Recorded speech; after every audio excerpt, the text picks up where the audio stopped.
Good morning students, कैसे हैं आप सब। मैं आशुतोष गोस्वामी आज क्लास 12th के chapter number 9 a walk through the fire a walk through the fire आग पर चलना सर एडी स्मिथ द्वारा लिखित इस लेसन को आज हम पढ़ेंगे और समझेंगे। ठीक है बेटा, तैयार हैं हम सब। तो सबसे पहले इंट्रोडक्शन ऑफ लेसन, ठीक है, ध्यान से सुनिएगा इसको। This lesson is a realistic account of the author's own experience as a British army soldier during his posting at Hyderabad in India. यह कहानी जो है ये भारत में हैदराबाद के अंदर या में अंग्रेजी सेना के एक सैनिक के रूप में जब लेखक की नियुक्ति हुई तो उस दौरान वह इसका वर्णन करता है। He recounts her how an elderly Indian whom he found laying wounded by the roadside gave him several surprises, one after another, by way of his mysterious behavior, remark, and above all, his walk through the fire. ध्यान से, ये बहुत ही important point है इसको, ठीक है ना, यहाँ से यहाँ तक देखिए। वो कह रहा है इसमें उसने वर्णन किया है कि कैसे एक बूढ़े भारतीय ने, जिसे उसने सड़क के किनारे पर घायल अवस्था में पाया था, अपने रहस्यपूर्ण व्यवहार, विचार और मुख्यतया आग पर चलने के कारनामे के बाद एक कई कारनामे करके उसे आश्चर्य में डाल दिया। The narrative also describes how it was difficult for the writer to believe his own eyes when he suddenly discovered this old Indian to be the same person who incredible walk through the fire he had just witnessed। कहने का तात्पर्य यानी कवि वर्णन करता है, इस बात को भी वह स्पष्ट करता है कि अपनी आँखों पर वह किस प्रकार विश्वास करे कि जब उसने अचानक पता चलता है कि ये वही बूढ़ा भारतीय है जिसे उसने अभी अभी आग के बीच में अविश्वसनीय रूप से गुजरते हुए देखा। आग पर चलने वाले भारतीय द्वारा किया गया यह कर्तव्य अंग्रेजों के लिए किसी आश्चर्य से कम नहीं था और एक अविश्वसनीय, ये कह सकते हैं, प्रदर्शन था। This fact performed by the Indian fire walker was surprising for all Englishman as there was no burn mark left by the fire on his body. और आग में चलने वाले उस भारतीय के द्वारा जब ये कर्तव्य दिखाया गया और उसके शरीर पर आग के निशानों को देखा गया तो किसी भी प्रकार से उसके शरीर पर कोई भी आग के निशान नहीं थे। The fire walker soon after also made the narrator walk with him through the burning flames without causing any harm to him। और देखिए बाद में क्या हुआ। फिर उस आग पर चलने वाले व्यक्ति ने तुरंत लेखक को भी अपने साथ बिना कोई हानि के उस आग की लपटों के बीच में चलाया। During this incredible walk with the Indian fire walker, the author experiences a mysterious states of mind which he described as my mind was wonderfully and completely at the rest and never before nor since, never before and nor since have ever achieve the state. कवि कहता है, लेखक कहता है कि उस आग पर चलने वाले उस व्यक्ति ने तुरंत बाद में जब लेखक को उसी आग के लैपटॉप पर चलाया तो उस अविश्वसनीय भ्रमण पर चलने के दौरान लेखक एक रहस्यमयी मानसिक अवस्था का अनुभव करता है। The narrative therefore suggests that this strange experience of the mastering the art of Indian yoga, meditation and concentration।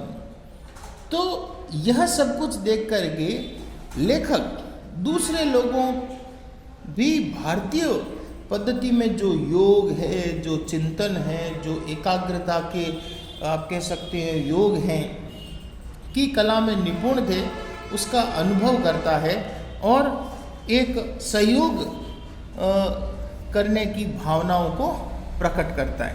यानी कहने का तात्पर्य यह था कि इस प्रकार का प्रदर्शन करना विदाउट एनी हार्म, ठीक है ना, ये अपने आप में बहुत बड़ी उपलब्धि थी, ठीक है ना। नंगे पांव आपने ऐसे लोगों को चलते हुए देखा होगा। मैं बात करना चाहूँगा, हमारे राजस्थान के अंदर जसनाती संप्रदाय है ना, नाम सुना होगा आपने। जसनाती संप्रदाय है और वे जो है आग जलाते हैं, यानी पहले लकड़ी जलाते हैं और लकड़ी के जब वो खीरे बन जाते हैं, यानी रेड फायर जब कंप्लीटली तैयार हो जाती है तो वे अपने ईश्वर की आराधना करते हैं और आराधना करने के बाद उस आग पर चलते हैं फतेह फतेह फतेह बोलते हुए, ठीक है ना। तो this is in an incredible movement. अगर आप देखना चाहें तो यूट्यूब पर आप इसको सर्च करके देख सकते हैं कि जसनाती संप्रदाय में किस प्रकार से लोग जो हैं वो आग पर चलते हैं और उन्हें किसी भी प्रकार से कोई भी बॉडी पर हार्मफुलनेस नहीं होती है, ठीक है। ये एक कह सकते हैं अनबिलीवेबल फैक्ट्स हैं जो हमें मानने ही होते हैं, ठीक है। दुनिया में कई सारी चीज़ें हैं जिस पे हम विश्वास करते हैं, वो होती भी है और नहीं भी होती है, ठीक है। तो this is the introduction of the lesson. इसमें ये बताया गया कि कवि जब अपने कार्य क्षेत्र की ओर जाता है, ठीक है ना, और कार्य क्षेत्र की ओर जाते समय जिस व्यक्ति से मिलता है, वह वुंडेड व्यक्ति से, उस घायल व्यक्ति से जब वो मिलता है और उसको हेल्प करता है, बाद में वही व्यक्ति उसे एक प्रोग्राम में मिलता है जहां वह अपने इस आग पर चलने वाले प्रदर्शन को प्रकट करता है। कवि और अंग्रेज जितने भी जो वहाँ पे अधिकारी बैठे होते हैं वो सभी इस प्रदर्शन को देख कर के काफ़ी आश्चर्यचकित हो जाते हैं और वह व्यक्ति जिसकी लेखक ने सहायता की थी वह फिर अंत में लेखक को भी हाथ पकड़ करके और आग पर चलने के लिए इनवाइट करता है। लेखक उसके इस इनविटेशन को एक्सेप्ट करता है और एक्सेप्ट करके जो है वो इस बात पर एग्री हो जाता है और जब वो चल कर के वापस आता है तो उसे बहुत आनंद और बहुत ही कह सकते हैं सरप्राइज फील होता है कि हाउ इज़ दिस पॉसिबल कि मैं इस आग पर चला और मुझे किसी तरह का कोई नुकसान नहीं हुआ, ठीक है। तो अब इस लेसन के अंदर जो जीस्ट ऑफ द लेसन है, ठीक है ना, उसके बारे में हम चर्चा करेंगे, इसकी मुख्य बातों पर हम चर्चा करेंगे, ठीक है ना। Okay, next. अब मैं इस लेसन के अंदर जो एक एक करके जो घटनाएं हुई उस पर हम डिस्कशन करेंगे, उसको मैं आपके सामने जो है वो बताना चाहूँगा। देखिए, first, narrator's first meeting with the injured old man. Narrator की पहली मुलाकात जब उस घायल व्यक्ति से हुई was at the point of the road divided for Firozguda a small village. कहाँ पर? जब वह अपने कैंप की तरफ जा रहा था और कैंप के पास में इस तरह से एक डिवाइडेशन था रोड का, ठीक है ना। तो एक रोड तो जा रही थी फिरोजगुड़ा की तरफ, एक जा रही थी उसके कैंप की तरफ। तो यहाँ इस जगह पर जो है उसे वह व्यक्ति मिला। द मैन वॉज बींग बिटन, उस व्यक्ति को बुरी तरह से मारा गया था। He looked like a bundle of white clothing in a darkness, और उसकी गाड़ी की लाइट में वह व्यक्ति उसे इस तरह से दिखाई दे रहा था मानो कोई सफ़ेद कपड़ों का ढेर जो है वो वहाँ पड़ा हो। सीधी सी बात है, जब किसी व्यक्ति को मार करके एक तरफ गिराया जाता है तो वो इकट्ठा होके और सहमा हुआ सा वहाँ बैठा रहता है। तो उस व्यक्ति के ट्रेडिशनली वाइट क्लोथ्स पहन रखे थे, इसलिए वह व्यक्ति जो है वो इसी तरह से उसको दिखाई दिया मानो the bundle of a white clothing जो है वो पड़ा हो। ऑन क्लोजर इंस्पेक्शन ही सा एन इंजर्ड एल्डरली इंडियन, और जब उसने बड़े नज़दीक जा कर के उसकी जांच पड़ताल की, ठीक है ना। The narrator used his handkerchief to clean his wounds, narrator ने अपने रुमाल से, हैंकरचीफ का मतलब जानते हो ना, हाँ, अपने रुमाल से उसके घावों को साफ किया। The man started, he was attacked by 2 Anglo Indian youths, और जब नरेटर को पता चला कि 2 एंग्लो इंडियंस, 2 भारतीयों द्वारा उसे इस तरह से नुकसान पहुंचाया गया है, इससे चोट पहुंचाई गई है, he didn't tell the reason, तो फिर उसने फिर आगे किसी कारणों के बारे में उस व्यक्ति से नहीं पूछा। He spoke in perfect English, और अचंभे की बात तो ये है बेटा, ध्यान रखना कि वो जो विलेजिटिकल पर्सन दिख रहा था, वो एक ग्रामीण पर्सन जो दिख रहा था, जो पूर्ण रूप से वुंडेड था, वो इंग्लिश में टॉक कर रहा था जब नरेटर ने उससे बात करने की कोशिश की। He wasn't so seriously injured as was though by the narrator, और वो इतना भी ज़्यादा गंभीर रूप से घायल नहीं था जितना नरेटर ने सोचा था, है एडी स्मिथ ने सोचा जितना, उतना ये गंभीर रूप से घायल नहीं था। The narrator dropped him at Firozguda, और फिर नरेटर अपने कैंप में नहीं जा कर के उसने उस घायल व्यक्ति को कहाँ छोड़ा? फिरोजगुड़ा, जो रास्ता उस सड़क का दूसरे तरफ जा रहा था, उस गांव की तरफ, वहाँ उसे छोड़ दिया, ठीक है ना। तो this is the first meeting of writer and the old person, ठीक है। अब देखिए सेकंड पार्ट में प्रोफेसर राव, अब हम बात कर रहे हैं उस कैंप की जहाँ पर लेखक की मुलाकात एक प्रोफेसर राव से हुई, और प्रोफेसर राव ने वहाँ पर उस कैंप के अंदर जो एक आप कह सकते हैं एक प्रोग्राम अरेंजमेंट किया हुआ था, एक छोटी सी कह सकते हैं पार्टी अरेंजमेंट की हुई थी, ठीक ना। उस पार्टी के अंदर जो उन्होंने परफॉर्मेंस की, उस परफॉर्मेंस के बारे में बताया गया है कि professor Rao was the leader of the troupe of Indian who perform amazing feast of strength. Professor Rao जो है उनके कैंप में प्रदर्शन करने वालों की टीम का नेतृत्व कर रहे थे, और उनकी टीम ने, उनके जो ट्रुप में जो लोग थे, उन्होंने बहुत ही अद्भुत प्रदर्शन किए। अब देखो प्रोफेसर राव ने क्या किया। The first feast of professor Rao was to have an iron bar placed on his throat and to get an army truck full of soldiers to pass over his chest without any harm of himself। देखो इतना मजबूत आदमी, पहले उन्होंने क्या किया professor Rao ने, the first feast of Professor Rao was have an iron bar placed on his throat. अपने गर्दन पर लोहे की छड़ को रखवा करके उसको मोड़ा, ठीक है ना।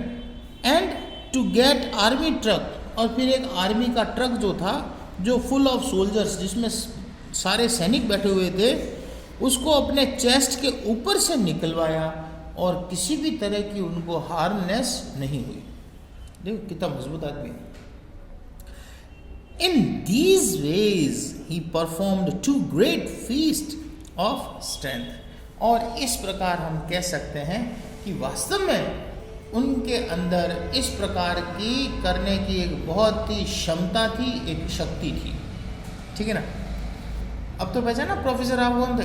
हाँ, उस ट्रूप के लीडर जो उस कैंप में परफॉर्मेंस करने आए थे, ठीक है। अब देखिए third, before his walk through the fire the narrator felt ice cold with fear. अब देखो उस नरेटर की मुलाकात उस ओल्ड पर्सन से होगी जिसकी उसने पहले मदद की थी, ठीक है ना। और फिर उस ओल्ड पर्सन ने नरेटर को इनवाइट किया कि देखिए हम भी चल रहे हैं इस आग पर, आप भी आइए, ठीक है ना। तो नरेटर ने एक बार तो हेजिटेशन के साथ में कहा होगा नहीं नहीं नहीं यार मैं नहीं आ सकता, लेकिन बाद में जब उसे पूरी तरह से समझा दिया गया कि आप चिंता ना करें, हम आपके साथ में हैं, प्लीज़ आप हमारे साथ चलिए। तो देखो क्या होता, before his walk through the fire the narrator felt ice cold with fear. Narrator जो था वो बुरी तरह से डरा हुआ था। When he knew that he was to walk across the fire trench, और जब उसे पता चला कि आग के उस क्षेत्र से वह निकल करके आगे बढ़ गया है, during his walk through the fire the narrator felt as if he were walking alone the rock-filled road just outside Mammoth near the Hendrens Park। ध्यान देना बेटा, ये जो बताया गया ना एग्जाम्पल, ये लेखक के द्वारा अपनी कल्पनाओं से उत्पन्न जो है ये पार्ट है। जैसे जब वह उस आग पर चल रहा था तो उस व्यक्ति ने उन्हें ये कहा कि आप मान लीजिए कि किसी हरी घास पर चल रहे हैं, ठीक है। नहीं, आपको मेंटली ये सोचना है कि आप किसी हरी घास पर चल रहे हैं, आग पर नहीं चल रहे हैं। तो लेखक ने क्या सोचा कि वह रॉकफील्ड रोड के जस्ट आउटसाइड यानी पास में ही मैमंथ नियर द हेंड्रेंस पार्क, हेंड्रेंस पार्क के पास में जो हरी हरी घास का मैदान है उस पर वह चल रहा है। हिज माइंड वॉज वंडरफुली, उसका दिमाग जो था वो बड़ा आश्चर्य में था। एंड कंप्लीटली एट रेस्ट, और पूरा का पूरा रेस्ट मोड में था। After his walk through the fire the narrator was completely bewildered by what he happened, he was an excitement. और जब वह आग के ऊपर से चल कर के जब उसने अपना ये कर्तव्य पूरा किया उस व्यक्ति के साथ में मिल कर के, तो इस अविश्वसनीय चीज़ पर उसे विश्वास भी नहीं हुआ कि मैं कैसे इस आग पर चल पड़ा, ठीक है ना। अब देखिए फोर्थ पॉइंट में क्या कहा गया है। After the show the author goes to search of the old Indian. उस शो के बाद में ऑथर जो है, लेखक जो है, search of an old Indian fire walker, उस बूढ़े ओल्ड इंडियन जो कि आग पर चलने वाला था उसकी तलाश की। Because first time in his life he felt his mind wonderfully and completely at rest while walking with his through the fire. देखो बहुत बड़ी बात है बेटा, ध्यान देना। क्या कह रहा है कि उसे जीवन में पहली बार ऐसा महसूस हुआ कि वह आग पर चल रहा है और उसका दिमाग कैसा है, शांत है, निर्मल है, ठीक है ना। और ये सब कुछ कैसे हुआ? उस व्यक्ति द्वारा कह सकते हैं प्रोत्साहित करना और लेखक को आग पर चलने के लिए तैयार करना। तो ये कोई छोटी पॉसिबिलिटी नहीं है, ये बहुत बड़ी चीज़ है कि किसी को ऐसे कार्य के लिए प्रेरित करना जिसमें अगले को स्पष्ट पता चल रहा हो कि मुझे यहाँ पे नुकसान हो रहा है। ठीक है। He looks for him in the camp, उसने कैंप में उसकी तलाश की। He asked the professor about him, उसने प्रोफेसर से भी उसके बारे में पूछा, प्रोफेसर राव को भी पूछा कि वो कहाँ है वो व्यक्ति। He borrows a truck and goes to the village फिरोगढ़, उसने उस कैंप से एक ट्रक जो है वो बोरो की, कुछ समय के लिए मांगी और कहा कहाँ गया? फिरोजगुड़ा गया। क्या बताओ गया वो? नो ही डजंट सक्सीड, लेकिन उसे सफलता नहीं मिली। To find out the old man, उस बूढ़े व्यक्ति की तलाश में उसे किसी प्रकार की कोई सफलता नहीं मिली। Yes he find the secret of his power yoga and concentration. हाँ, लेकिन उसे इस चीज का पता चल गया कि ये वास्तव में अगर कोई पावर था तो वो योगा का था, एक कंसंट्रेशन का था। यानी व्यक्ति अगर कंस्टेंटली अगर किसी चीज पे सोचे तो वह सब कुछ कर सकता है विदाउट एनी हार्म। ठीक है। अब हम 5th जो है वो पॉइंट को पढ़ेंगे। ठीक है। The author described his experience of witnessing and then performing the walk through the fire is incredible because the low flames from the red hot coal were linking around the bare feet, but they did not harm them at all. कितनी शानदार बात है इसमें। The author describe, लेखक वर्णन करता है, his experience, अपने अनुभव के बारे में, ऑफ विटनेसिंग, अपनी उस विटनेस को बताने के लिए, अपनी उस गवाही को बताने के लिए, एंड देन परफॉर्मिंग, और उसके बाद में जो उसने वहाँ पर प्रदर्शन किया, किसने? लेखक ने खुद ने।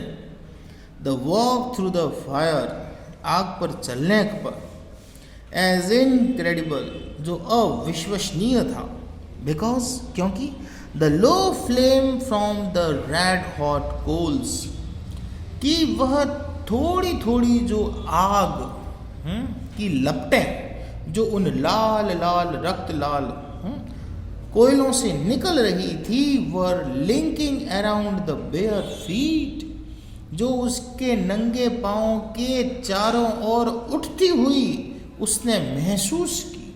देखो देखो, but they did not harm them at all, लेकिन उस आग की लपटों ने, उन लाल रक्त कोयलों ने, ठीक है ना, उसके पांवों को किसी प्रकार से कोई नुकसान नहीं पहुंचाया।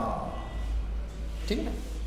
They did not cause any even blister anywhere, देखो, और न ही उसके किसी प्रकार का कोई ब्लिस्टर, ब्लिस्टर कहते हैं फोड़ा फुंसी या फफोला जिसे अपन कहते हैं, यानी उसके पांव पर किसी भी प्रकार का कोई भी ऐसा चिन्ह उत्पन्न नहीं हुआ जो आग के जलने से उत्पन्न होता है। The author was able to remove his mind from this sense as did the old man. The author was able to remove, author जो था वो इस बात को रिमूव करने के लिए योग्य था, his mind, अपने दिमाग को, from his sense, as did the old man, जैसा कि उस old man ने उसे बताया था। His mind was perfectly at peace first time in his life, और ऐसा पहली बार ही हुआ कि लेखक ने अपने मस्तिष्क को पहली बार शांत होते हुए देखा या शांत महसूस किया। यानी आपको भी कहा जाए कि आग पर चलो, आग तो चलना छोड़ो, जलती हुई तीली अगर नीचे गिर जाए तो उसमें भी हम पाँव देना सही नहीं समझते। क्यों? डर लगता है पाँव जल जाएगा, ठीक है ना। तो यहाँ तो जलते हुए उस आग के अंगारों पर चलना है। और मैं फिर से आपको कह देता हूँ कि आप अगर इस बात को वास्तव में देखना चाहते हैं तो आप YouTube पर सर्च कीजिए जसनाथ संप्रदाय प्लेइंग ऑन रेड कोल्स, तो आपको ऑटोमेटिकली वीडियोस सामने आ जाएंगे किस प्रकार से वो जो है आग पर चलते हैं, ठीक है। अब बात करते हैं बेटा, हाँ, जिसके इंतज़ार में आप हमेशा रहते हैं, होमवर्क, ठीक है ना। Where and what condition did the narrator meet the old man while driving back to the army camp in the evening? यानी शाम को सेना के कैंप पर लौटते समय वर्णन करता उस वृद्ध आदमी से कहाँ पर तथा किस दिशा में मिला था। ठीक है बेटा, समझ में आया अक्षर? हाँ, एक रास्ता फिरोजगुड़ा की तरफ जा रहा था और एक रास्ता किधर जा रहा था? कैंप की तरफ। उसके बीच में जो एरिया था वहां पर, ठीक है ना। What did the object laying on the fork road, देखो fork road जानते, fork का मतलब fork जानते हो ना, वो कांटा खाने वाला, हाँ। तो what did the object laying on the fork road look like? What did it turn out to be on the narrator's reading there? यानी वो जो कह सकते हैं दो भागों में विभाजित सड़क पर पड़ी चीज कैसे दिखाई दे रही थी और लेखक ने वहां पहुंचने पर उसको क्या दिखा। पहले तो उसे क्या दिख रहा था? हाँ, कपड़ों का एक गट्ठर, लेकिन जब वह पास में पहुंचा तो उसे महसूस हुआ कि वास्तव में ये कपड़े का गट्ठा नहीं, ये तो एक वुंडेड पर्सन है। Who were the assailant according to the wounded man? ठीक है ना। यानी कहने का मतलब ये है कि घायल व्यक्ति के अनुसार उस पर असैसिनेट करने वाले कौन थे? Anglo Indians, 2 Anglo Indians person, ठीक है ना। यानी उस पर हमला करने वाले, उस घायल व्यक्ति पर हमला करने वाले कौन लोग थे? When and where was the entertainment show organized? ये जो मनोरंजन कार्यक्रम जो था ये कब और कहाँ आयोजित किया गया? आर्मी कैंप में, ठीक है ना। Name 3 important feast perform in the show.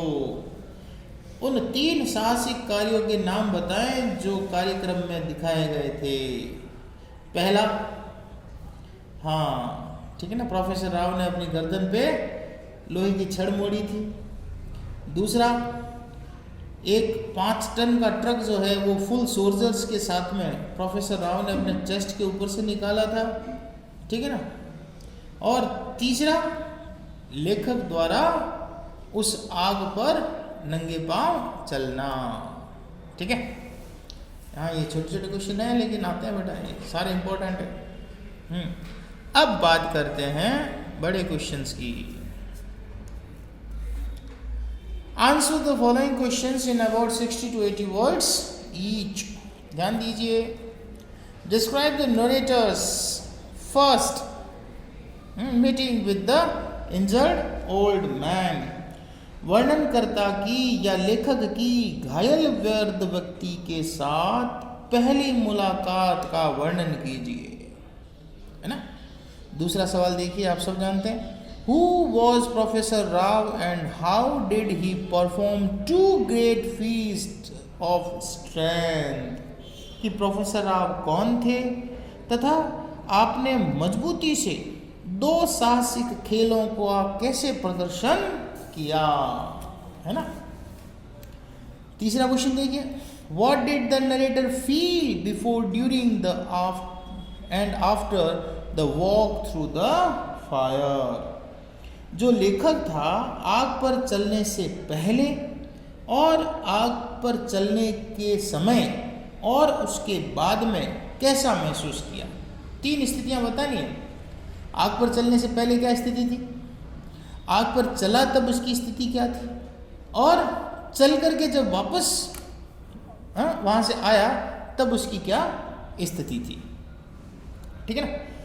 Question number 4, why does the author describe his experience of witnessing and performing the walk through the fire as incredible। ठीक है ना, कि लेखक अग्नि पर चलने के अपने देखने व करने के अनुभव को अविश्वसनीय क्यों कहता है। यानी सामने चीज पड़ी है और पड़े हुए देखते हुए भी उसे करना, जिससे हमें स्पष्ट पता है कि इससे हमें क्या हो सकता है, नुकसान हो सकता है, बट कोई नुकसान नहीं हुआ। ओके बेटा, थैंक यू। हाँ, मिलते हैं अगली वीडियो में। Goodbye, have a nice day.